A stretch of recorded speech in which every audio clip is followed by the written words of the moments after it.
The concept is what we don't do anymore. We don't just have conversations with people where there's not an agenda. Right? It's like meeting a stranger in a parking lot or something, and then like, hey, you want to have coffee? Yes. Oh, so how you doing? How's your day?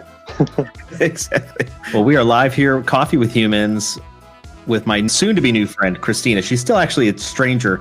I only met her about 8 minutes ago. That's the essence of Coffee with Humans.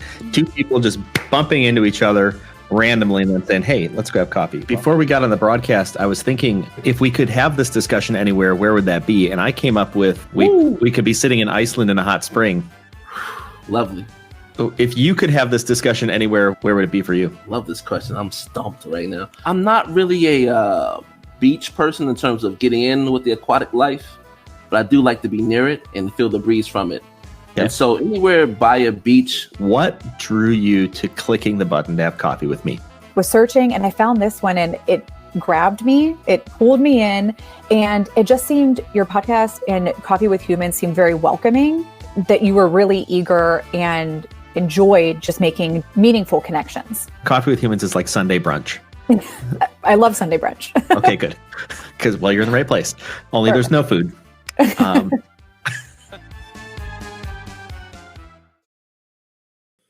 All right, we are live here with Coffee with Humans with my new friend, Angel, from the CEO of Confidant.com. Welcome to Coffee with Humans, sir. You bet. Thank you. Thank you very much for having me, and thank you everybody who's watching us today. So we were talking a little bit before the broadcast that you are in Texas, and I'm in Northern Illinois. Exactly. Okay, cool. And you use you apparently live stream every day, you said. And for our viewers and listeners, I know nothing about you. I know that I typed those words right down there. Okay. And we're meeting for the first time. So that's good. That's good. Why are you here? Exactly. Why are you here? Why do you care? Of everything I could be doing today, why am I here with Jason Todd? Well, obviously it's an honor to be here. I'm here with you because I love the humans part of your show. Okay, besides being a coffee connoisseur kind of thing. So you can go online, you can Google me, you can do lots of things, and you can read my bio, everything, but there's something which is not written anywhere, which is that I honestly consider myself the connector of the unconnected. And probably throughout the conversation, we will see that. So when I saw humans, and I'm originally from Spain, we love coffee. We love short coffee, the espresso coffee. And throughout my entire life, I've always been surrounded by coffee. So with those two words, connecting coffee or connecting humans through coffee, I think it's a great experience. And you know what? Actually, on my journey to connect the unconnected, coffee has always been there. Always. All the time. So that's beautiful. Thank you for having me. Well, I'm excited to have you. And you signed up some time ago, which I'm just due to scheduling considerations, I'm booked out several months in advance. So I really appreciate the fact that you would stick around and click a button to schedule out 2 or 3 months in advance and then show up for it. That is remarkable to me. It is. And I appreciate it. So you're the connector of the unconnected. You've given that some thought, it seems, to distill it down to that. Please, absolutely. So, I was born, back in Spain a few years ago, right? And since very early on, my mom and dad, they had no international experience whatsoever. They didn't speak any language. My mom is a teacher. My dad is a business person. And they made me study foreign languages. And that was really the beginning of the journey of it's starting to connect the unconnected. Fast forward, I worked in, conducting business and developing business in so many different countries, blah, blah, blah. Right. I left corporate America 5 years ago. And I started reflecting about what I had done with my life, literally. Because, when you leave like a corporate setup where everything is is very structured and you have a support system and everything, when you are on your own, things change completely, and the first thing you have is fear. You have fear, and regardless of what you have done in your life in corporate, you still are fearful. And then I started to literally write my blessings. Someone told me, hey, why don't you sit down and literally write what you have done throughout your life from a professional perspective? And I started counting the countries I have done business and the people I had connected with, and blah, blah, blah, blah, blah. And the reason why I had left corporate America, actually, one of the main reasons, besides being with my family more often, because I was traveling all the time, all over the place, was starting my nonprofit. And actually, I am the co-founder and president of a nonprofit called Wisdom for Kids. And we help underprivileged kids in Latin America become entrepreneurs using their local resources. Why is that important? Because for many years, and unwillingly or without noticing, I had always been seeing those two different worlds. The worlds of the CEOs, the worlds of those CEOs of subsidiaries of large corporations present all over the world in those 30 plus countries I conducted business. And when I was in Latin America, I lived in Latin America for 10 years, I was always seeing those kids in need. So I said, oh my God, if it's not me, who's going to do it? Who can connect those two worlds if not me? And that's why I started to launch this. I'm co-founder. So that's why I consider myself the connector of the unconnected. And on top of that, the cherry on the cake, and you just mentioned it, Jason, it's so funny, is that 40 years ago, one of my first clients was a TV network from Spain, 1.7 million people watching it, blah, blah, blah, you name it. And they said, okay, so we would like you to help us expand our business. They were from Spain, in the US and in Canada. And you know what?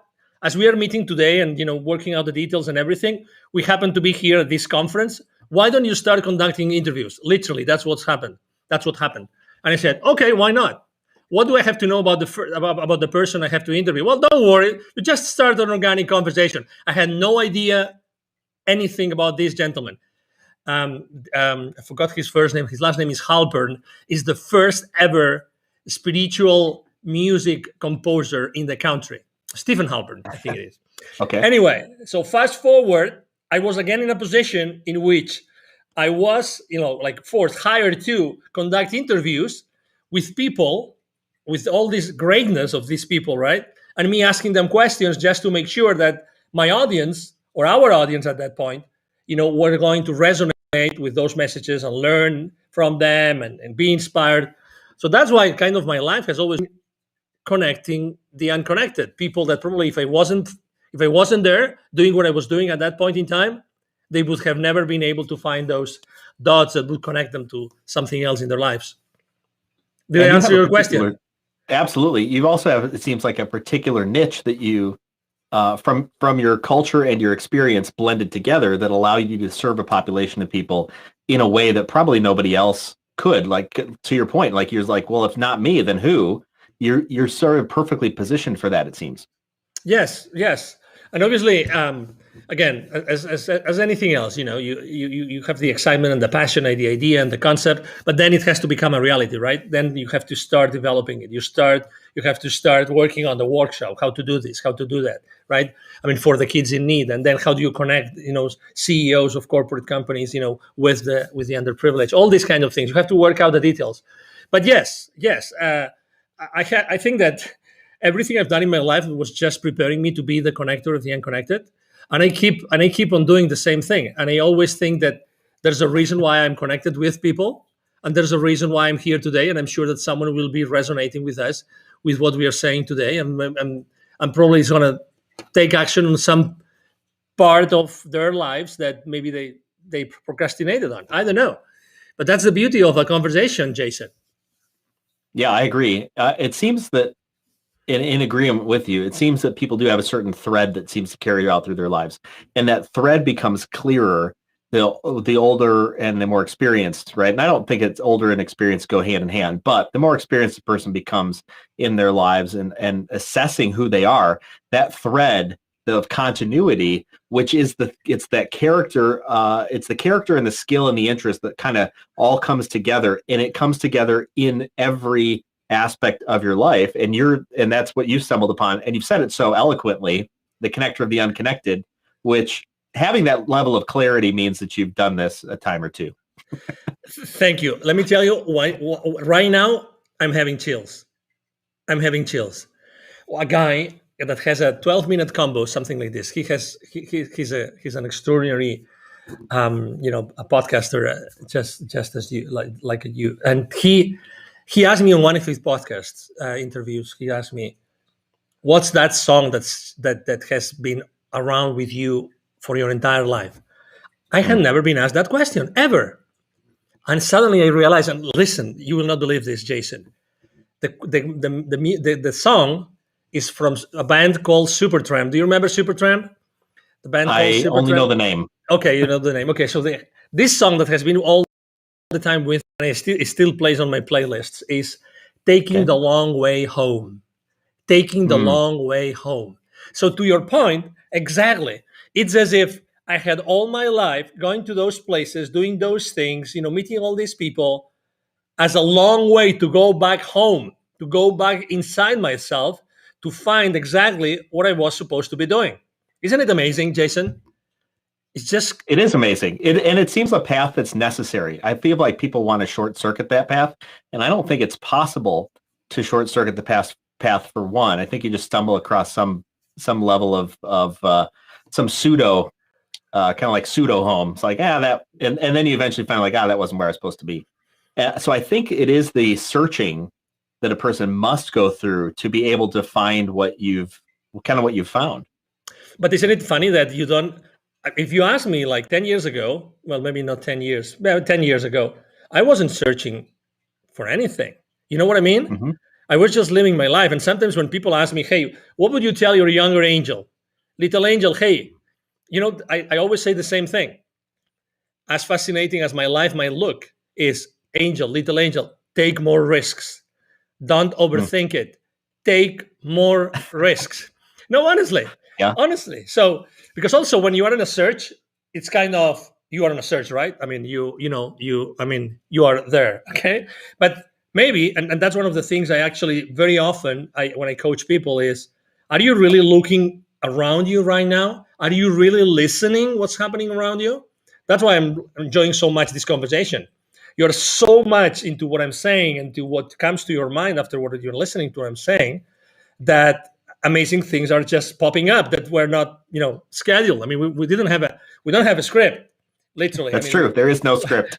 There's no script, right? I see this beautiful, tree behind us, right? This extraordinary, overlay that I really love because there's coffee and there's a heart and it's orange, which is part of my corporate color as well. So branding, so wonderful.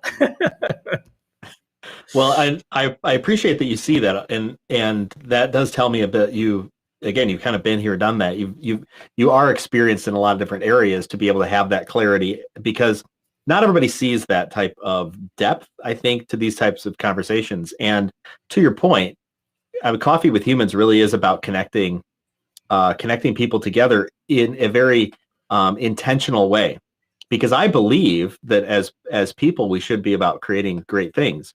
And when we can come together intentionally to create something good things happen. Just the fact that we ended up in the same place and then set a similar direction, and it's random. I mean, you could call it random, right? I mean, I'll have coffee with anybody, but every time I have coffee, I literally I go, okay, like I want to see something good come out of this, and it's never failed.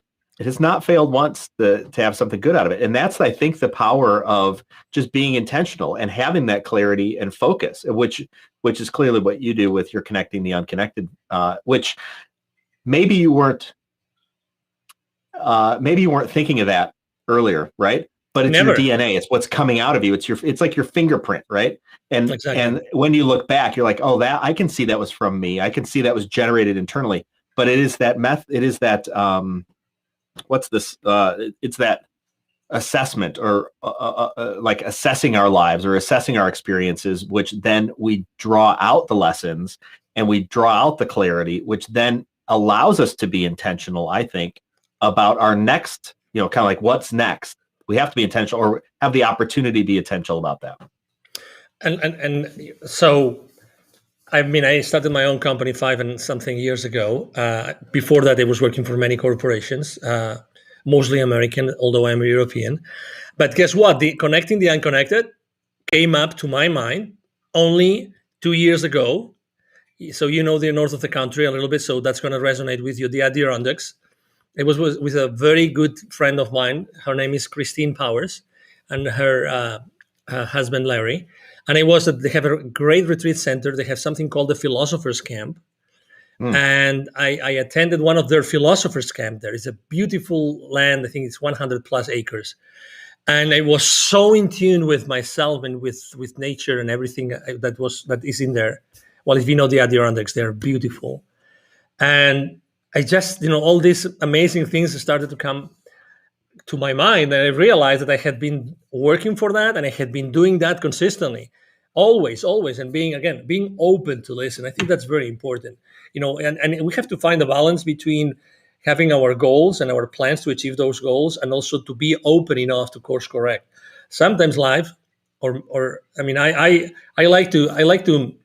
The same way you were saying about your coffees with people, right? Every time you drink coffee with someone, with a human, that it's always been worth it, right? Because there's always been something coming up out of that conversation. It's the same thing with me. Every time I've seen something, instead of discarding it, I said, "Oh, wait a minute, let's have a conversation. Let's talk. Let's see if anything makes sense at all." And then there's a new path over there. There's a new, avenue that opens for you, and you decide if it's good for you or not. But again, and that's why it's so important to be paying attention. And also, I would like to say that we are very distracted. Okay, and that's why it's very important in life to differentiate between judgment and discernment. Very important. Okay, judgment and discernment. I think that we all have to really sharpen our knife with discernment, very much so. But it doesn't mean that we have to put all our emotions, our feelings, and take advantage and blah blah blah, going down the path of being judgmental or judgmentalism. And I think that those two words are so mixed that people tend to take everything personal and not leave anything for discernment. And that's why I think that it's extremely important to have those coffees with humans, to walk that path. It's an experiment. You actually conduct an experiment every single time you open your streaming platform and your outlets, your social media outlets. You open them for someone that you barely know. That you read something about that person. Your guests might have read something about you, or might have Googled you, maybe, exactly, or maybe not, right? But again, the presence, the importance is the presence, is how present you are, how present I am here, and where the conversation is taking us, and how can we inspire our audience at the end of the day?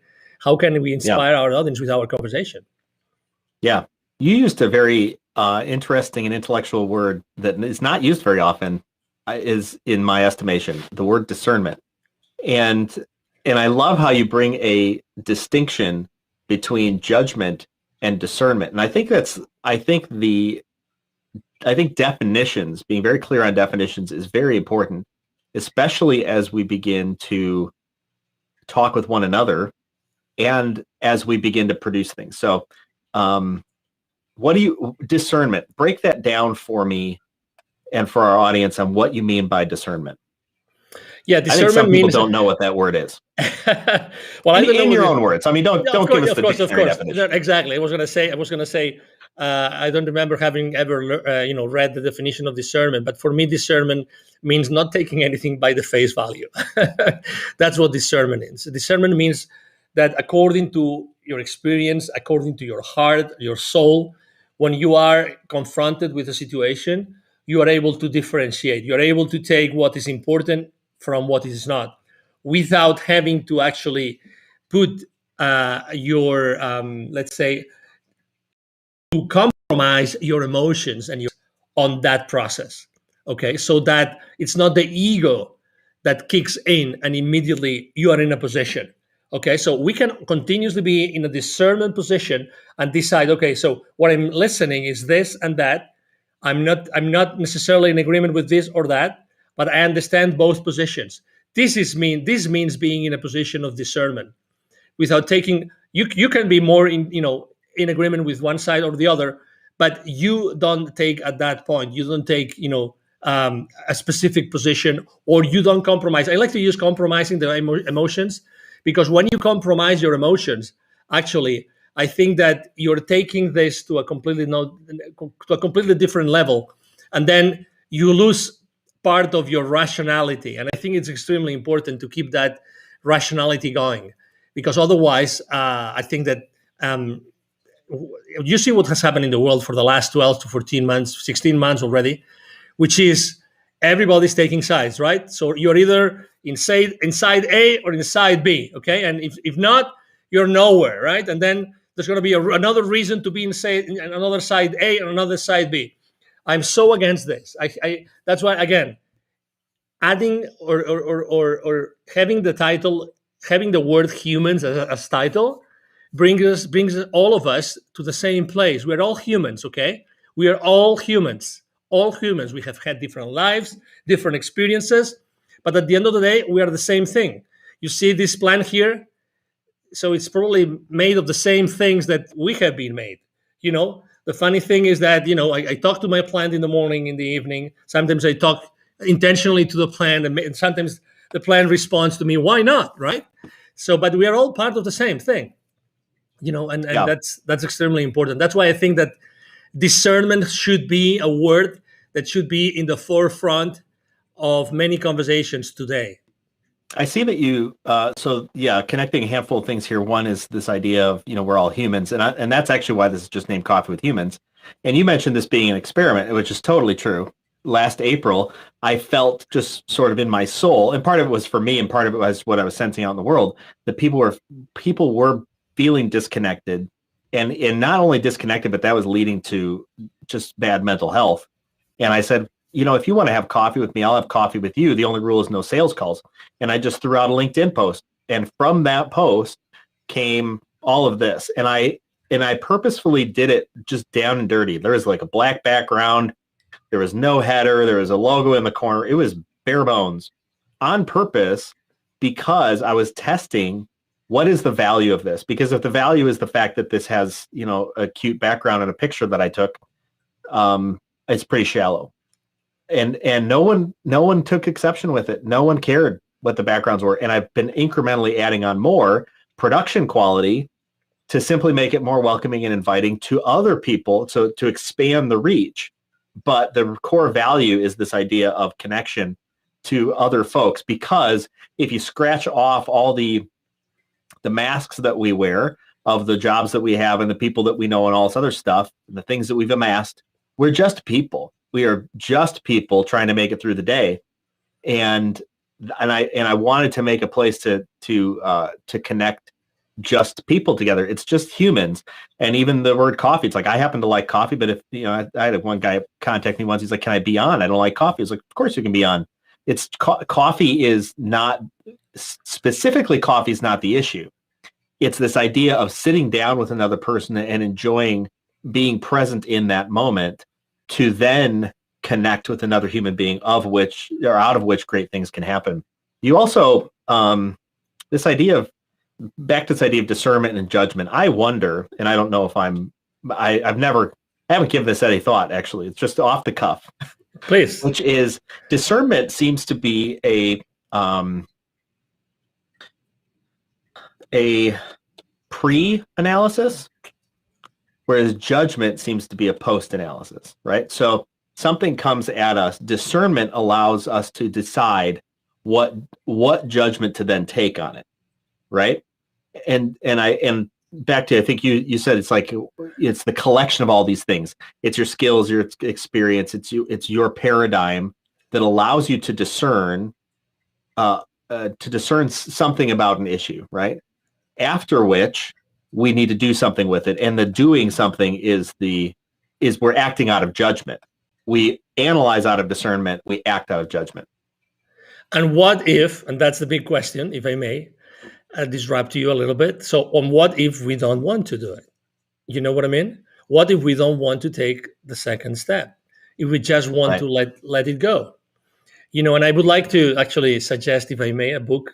It's obviously it's not my book, but it's a book. I went to a spiritual in Venice Beach in Los Angeles a few years ago, and I asked the owner of the store, spiritual bookstore, and I asked what's the most popular book was at that time The Untethered Soul by Michael A. Singer. Okay, so I recommend this book because it talks exactly about this.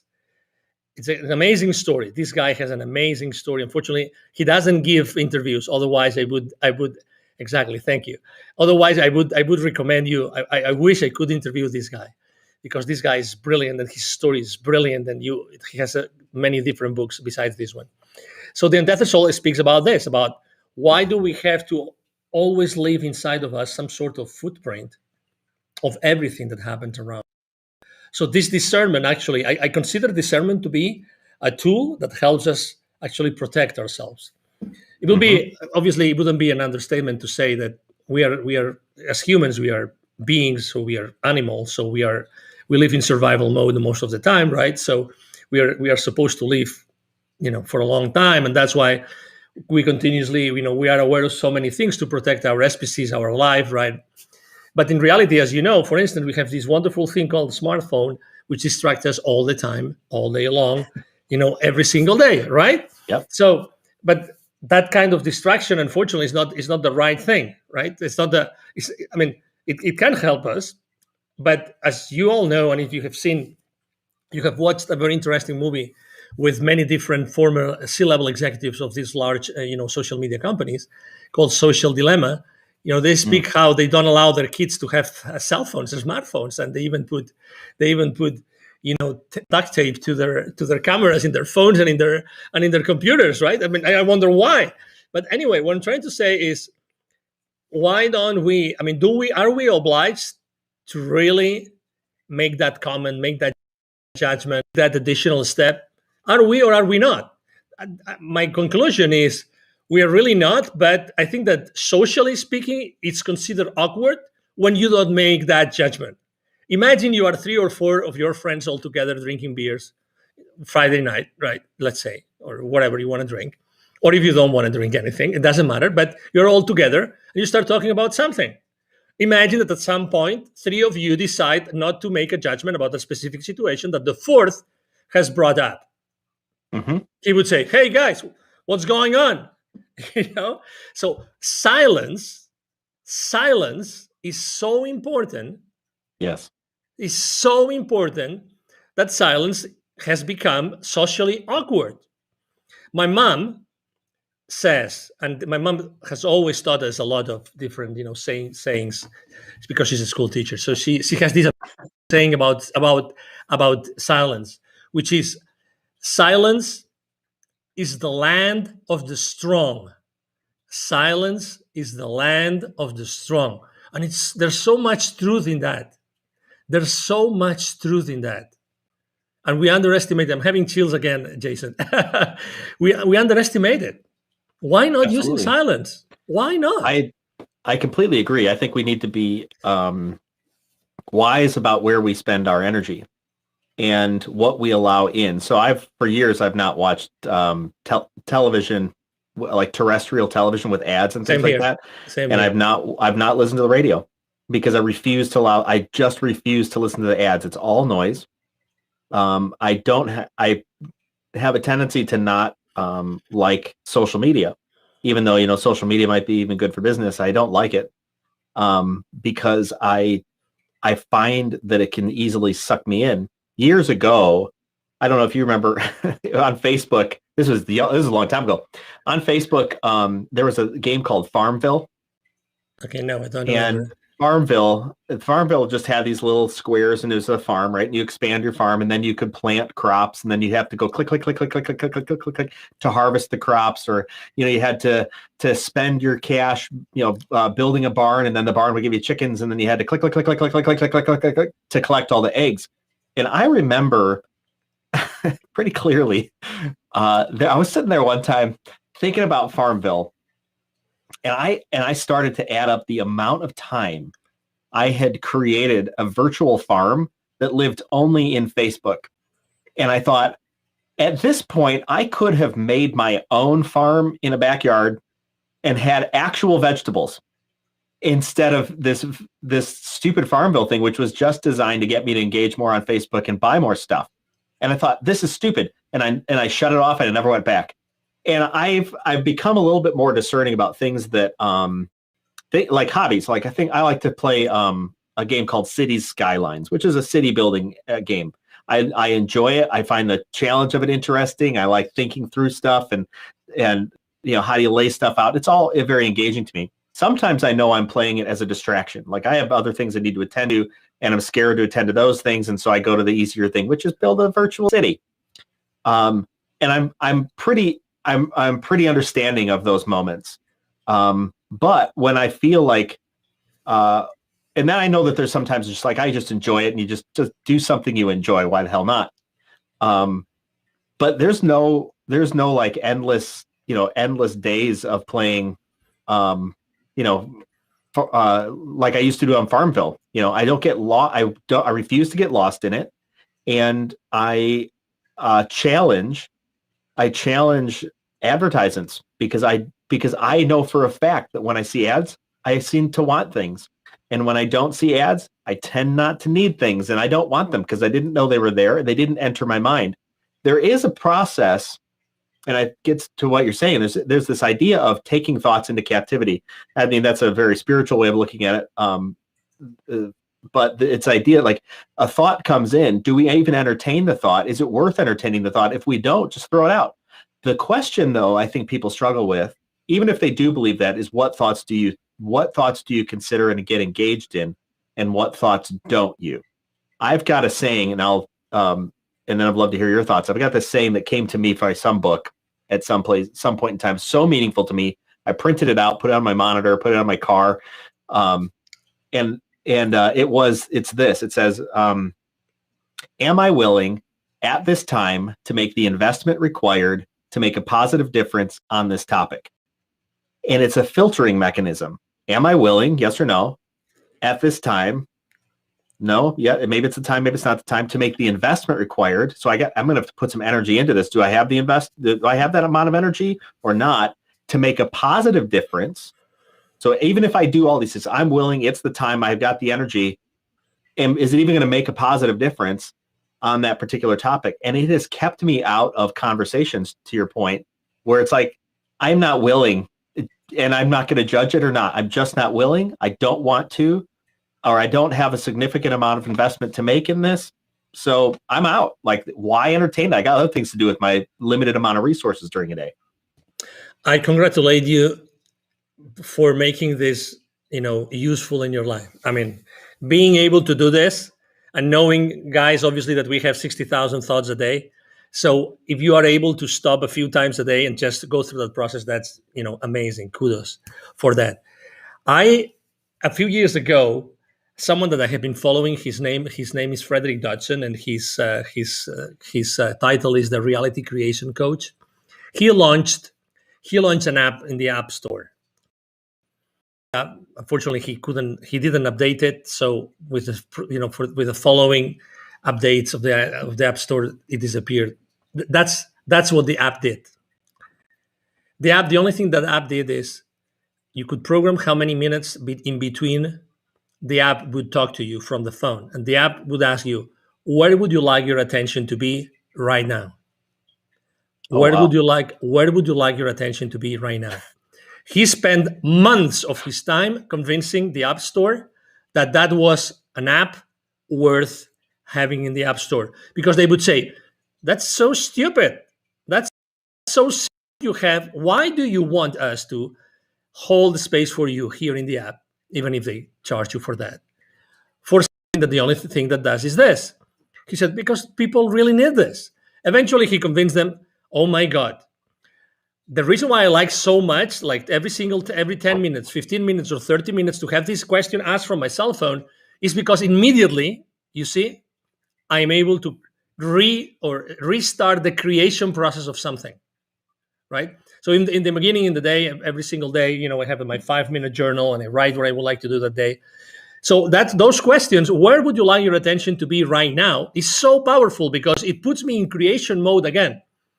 We're not talking Minecraft, okay? We're talking about city building games, but we're not talking survival and creative, okay? But it's true.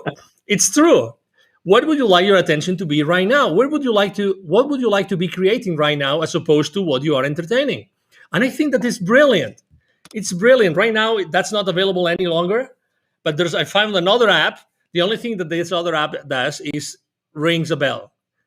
So right now, now I have it. I have the sound off from my cell phone, but you would have already, heard like 3 or 4, bells. So what I do is, when I hear that bell, I know already, because I have had it installed for almost a month now. I know that I have to take my attention to a specific place. So absolutely, to your point, I think that we all should be asking ourselves and developing a series of strategies or habits of what we really want to spend our, mental time.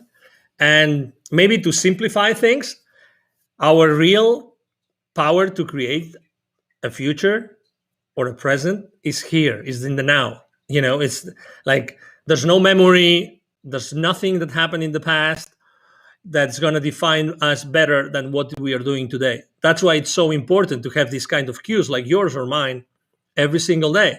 Go back to the creation mode in which you are right now. That's the only place where you can create something. Yeah, no, that's super powerful. I'm curious, when we were talking about what to title this talk, and it's kind of weird to ask people to title a talk in advance when we don't know what we're going to talk about. And I simply ask, hey, what's on your mind and how do you want to say it? And you said the silent revolution. So gathering kind of like grains of sand, all of these things that we've been talking about in this space, how does that connect to the word or the phrase, the silent revolution? Because I believe that the same as you last year, 1 year ago, April 2020, you decided to start Coffee with Humans, and you didn't pay $1 million in ads, right? And you didn't go to the big influencers and pay them $3,000 for a post to 3 million followers on Instagram. No, you didn't do that. So because I believe that thanks to everything that is happening in the world and has happened for the last 14 to 16 months, right now is April 2021, there's a whole bunch of people out there like you, just like you, Jason, that have started to do things silently, maybe not even raising their hands, to reconnect the people that are unconnected or that have been disconnected throughout the last few years, for the last few months. You and I have acknowledged that there have been so many bridges burned for the last 12, 14, 16 months, that, those bridges rebuilt. That has been actually my number one theme on social media for the last year, has been building bridges, because we are humans. If we forget about the rest of the noise around us, that we have nothing to see, really, honestly, we don't have anything to see with that noise. If we go inside of us to our heart and we reflect on who we really are and who we really want to become, I think that we, every single day, by connecting with people, and you're doing it every single day with your show, and many other people out there's a whole bunch of people that, thanks to the uncomfortability of those bridges that were being burned, all these people is actually coming together and unknowingly and bringing the greatness of others, so that the audiences can learn more and more and more and feel more connected. We desperately need to help the people that unfortunately have been disconnected or feel totally disconnected or even unconnected from the world and from the rest of us. It seems to me also that there are people who don't know that they are unconnected or disconnected. I agree. How do you see that? Yeah, it's true. But it's like, it's like having one of those controversial conversations, right, on social media, in which, I don't know about you, but for instance, I have 5,000 followers on Facebook. Every time I need to put additional people, I just share something which is politically incorrect with some of my audience.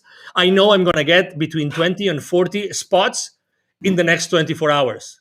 And I don't care about the side, I don't care about the side of the people or of the post I'm going to repost, and I don't even say anything. I just put the face, this emoji, this amazing emoji that someone like this, like thinking. So if I just repost a politically incorrect post on my feed with this face, without even saying if I am in favor or against, 20 to 40 people in 24 hours are going to unfriend me on Facebook. Guaranteed. I love it. Guaranteed. I love it. The thing I love about that, And what sticks out to me is that all of our responses, the way we interpret things, are all happening here. Totally. And it's, to your point, it's totally true. All you have to do is go, right? And you said nothing. What was said will all happen inside each individual. And we as humans, and I me too, right? I'm a person, right? I see something happening, or I hear something, or I read something, or somebody sends me a message. I read into that what I want, what I'm bringing, and it's so I think interesting to recognize that. But then it's more important that we apply it to ourselves. Like for me, how did I read that? I read something the other day and I was a little pissed off.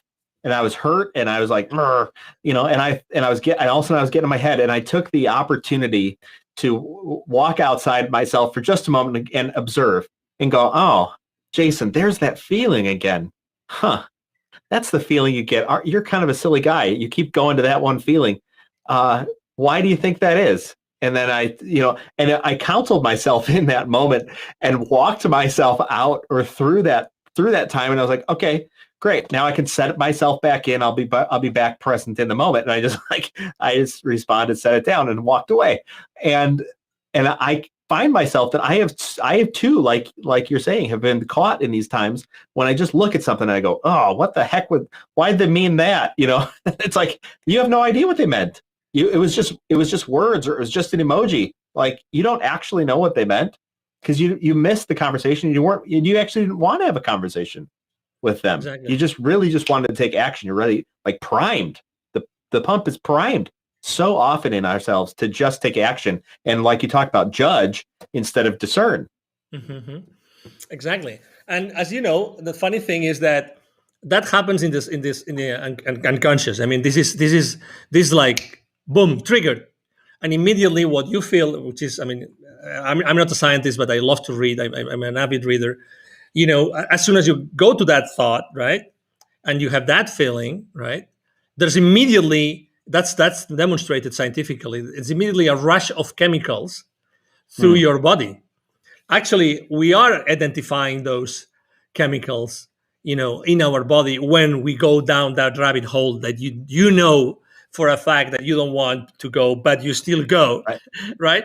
And the funny thing is that you really like those chemicals, because you are actually addicted to those chemicals. Yeah. That's why that's the beauty of this app. Where do you want your attention to be right now? I mean, if I could, it would be like every 5 minutes. I think that we should like tame ourselves. Yeah, it makes sense. We should really tame ourselves, because we have this beast inside of us, because we are humans and because we have to live in survival mode to survive, blah, blah, blah. But still, becoming aware and trying to break the habit of being ourselves. That's really what we should be trying. Well, it's like Pavlov's dogs, right? I mean, that was the whole thing of Pavlov's dogs, this scientific experiment they did years ago, rang a bell and fed the dog. I think it was, or was it rang a bell and beat the dog? I don't even know what it was, but basically the idea is that we get trained and you use the word tame. It's like we train ourselves into this process where we see something or feel something or hear something and respond. And that's in some ways a good thing. I mean, our body exists in that reactionary fashion for sometimes good reasons. Like, you touch a pan and it goes, or we go, oh my gosh, fight or flight. We make a quick flight reaction because somebody's coming at us. But too often, I think we do get caught up in this moment of, I just respond, and that just becomes my nature. And then my body becomes, like you're talking about, addicted to simply responding, or addicted to simply talking, or addicted to simply gossiping, or whatever it is. And we think that we're making progress when really we're just, it's like we're stirring this soup, but we never eat it. It's like we don't even know, and we're just allowing anybody to put something into it. And we just keep stir.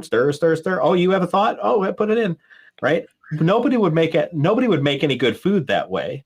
And every chef will tell you less is more.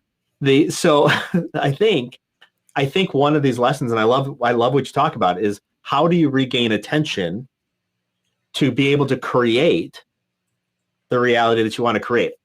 For me, that is a huge takeaway.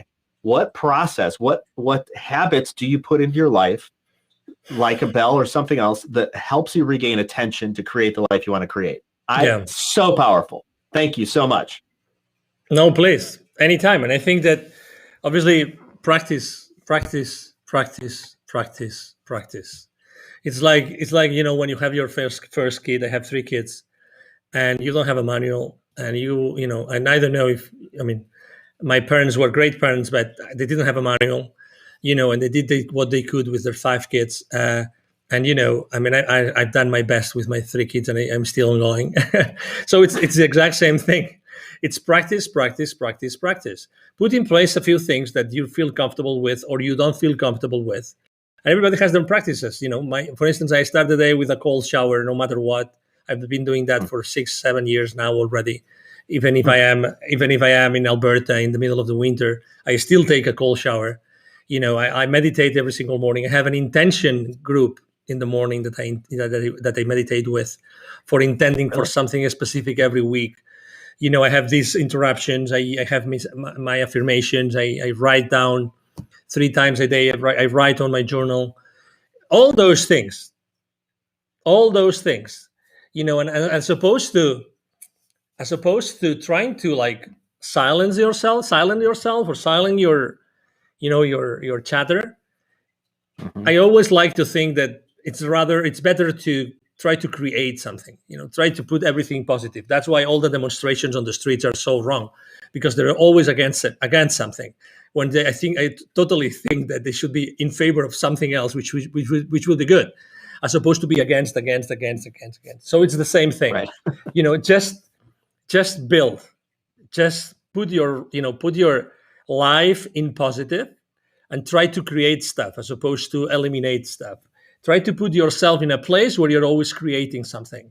You know, for me, literally, very honestly, I have to confess something, Jason, which is I like to be interviewed on podcast shows to discover what I know. Right? Really, honestly. Absolutely. because the same way I described what I had done, you know, in my life when I left corporate America to see what my brand should be. It's the exact same thing. You don't really know everything that you've heard, you've interiorized, you've experienced, everything you've seen, you've heard, until someone asks you that question and you say, "Oh my God, yes," you know. And that's the power of a conversation. Yeah, that's the infinite power of a conversation. Conversations are super powerful. Absolutely, I totally agree, and you're absolutely right on. From my experience, the idea of go get interviewed, and you will find out what you know. And it's sometimes fascinating. I use this example. I know we're coming up at the end of our time here, but I use this example of years ago. I remember I was talking to some guy who was having trouble getting stuff done, and I was like, "Hey, have you made a list of what it is you need to do?" Because he kept talking about all sorts of stuff. Have made a list of what you need to do, and he's like, "A list?" And it's totally like earth shattering to him. And instead of going, "Oh, you dummy, you don't know how to make a list," I thought, "Oh, there's a time when I remember as a highly capable individual, a sales exec, to figure out what I need to do, I write them on these little yellow Post-it notes, and like just tiny little things. I mean, just a tiny Post-it note even. And then I folded it in half because I didn't want to get my pocket sticky, and I put it in my pocket. And at the end of the day, I'd have this like plethora of Post-it notes.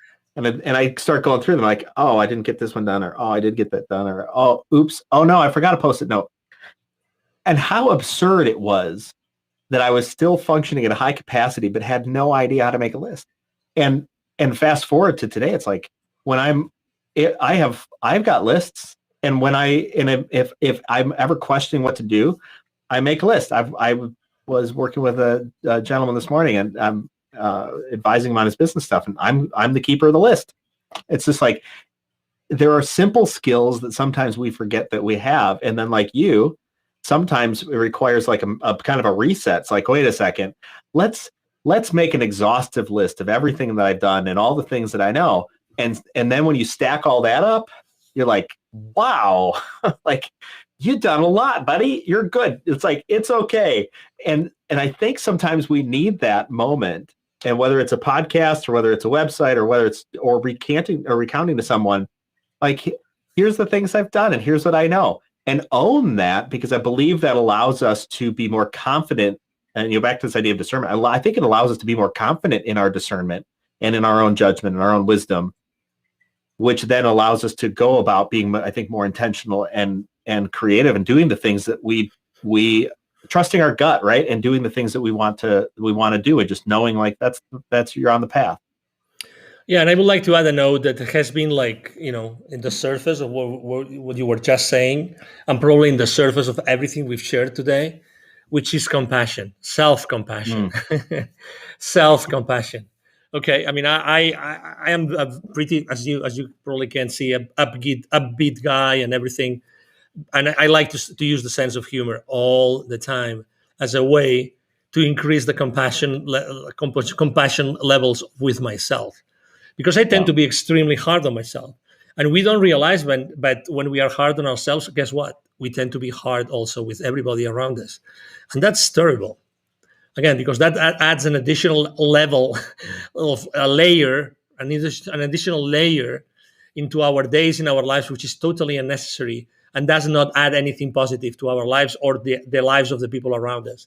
And I think that we really need to feel like, we have to consistently throughout the day, we have to feel like, okay, I just let loose, I'm just with myself here, breathing, just listening to my heart, listening to my breath, and continuing with the day. But hey, guys, life's too short to be, or for being so hard with ourselves. We've done and accomplished so much. Totally. Just acknowledge that. Totally, and that's where I think sometimes some people might hear this conversation from two guys who seem to know what they're talking about and think, boy, I got to kick it into gear, and turn life into productivity training, which it's not. and sometimes, and I know this to be very true myself, sometimes the emotional exhaustion is so high that it's like, I have enough emotional capacity for myself and nothing for you. And so, I'm not going to accomplish the things that I intended to accomplish because I do not have the capacity for it. And that's okay. I'm going to leave grace for myself. I'm going to leave compassion for myself. And I'm going to sit there with the little boy sometimes and go, it's okay, buddy. You'll get in the game. Like you'll get in there. You play a little bit harder. It's fine. Right. I think I know for myself, for sure, I have lost sight of that in times. And like you say, my level of criticism for myself is pretty high. And it can get high for other people too. And that's just, it is a shame, I think, sometimes, a detriment really. And totally. Actually, I think prevents us from taking the time to really dig into some deep work that happens inside our hearts and inside our minds, inside our souls, because we twist it around and turn it back into, well, just go be productive. And that doesn't work, because productivity eventually runs out, like we saw in COVID. It's like, be productive doing what exactly? The place is shut down. Like, what do I do now? Exactly. And a lot of people ask that question because they had such an eye on achievement rather than, I think, just how can I be a person in this moment? If I didn't have to achieve, what then? I could just go talk with people and meet with people and make the world a better place, which I think we all intuitively know, just like you found out. We all intuitively know what that might be for us. We do. We just aren't quiet enough to listen to it, and then I think we don't trust it. And I think also, and this is what I love about Coffee with Humans, what I love about talking with you. Sometimes when we find ourselves in that moment, the answer really is, hey, go find somebody else, because you need somebody else's input, you need somebody else's wisdom, you need somebody else's processes, and to be able to come up with a different outcome. So I think when people spin and spin and spin and spin too long, they need somebody else to come in and say, hey, here's, hey buddy, have you thought about keeping a list? And like, oh my God, a list. Hey, have you thought about just not responding to that stuff because it's not important? Have you thought about what you want to create because that's what you want to do? I think, and I think this is probably what you do as a job in part, is how do you influence other people? And there's a learning process, obviously, for yourself in that too, it seems. Oh, absolutely.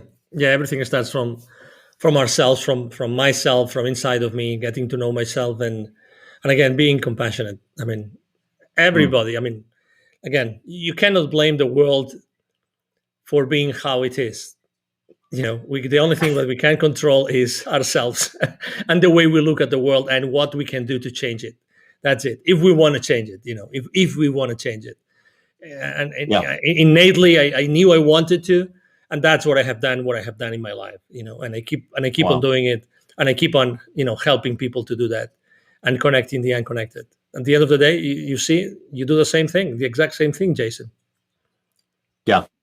Well, Angel, this is fantastic. I really so much appreciate you being here on Coffee with Humans, and likewise, I honor you in this space. Thank for you. our viewers and listeners. Angel and I met just a little over an hour ago, and we knew nothing about each other prior to then. And we've I think talked about some really great life-changing subjects. I know I've taken something from this, and I trust that you have too. So me too. Absolutely. Thanks for joining us. Totally. All right. Thank you very much, Jason, for having me. Absolutely.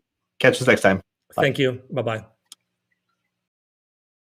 One of the things I love about Coffee with Humans are the raw conversations I get to have, meeting new people just like you. If you or someone you know should be on Coffee with Humans, go to coffeewithhumans.com. Remember, the only rule is no sales calls.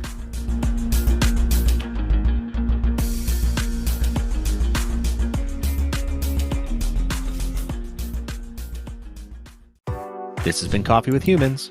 Subscribe to get updates or click to have coffee with me. Coffee with Humans.